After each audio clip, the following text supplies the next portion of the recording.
guys, magluto tayo ng sinigang na hipon. Pinakulo ko na kanina ang ating gabi. Ngayon nilagay natin ang ating kamatis.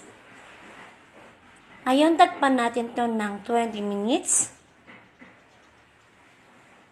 After 20 minutes po, ayan po, kumukulo na siya. I-check po natin ang ating gabi kung malambot na ito.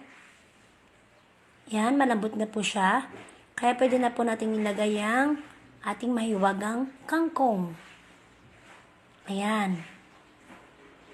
Halu-haluin na po natin siya.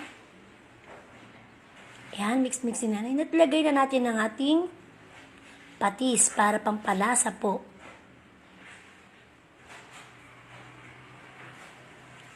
Ngayon, isunod na rin natin lagay ang ating sinigang mix. Ayan po.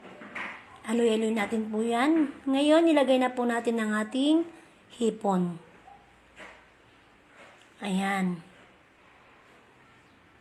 Haluin natin at takpan po natin siya. Ngayon, bigay na natin ang ating chili paste. Ngayon, luto na po. Maraming salamat.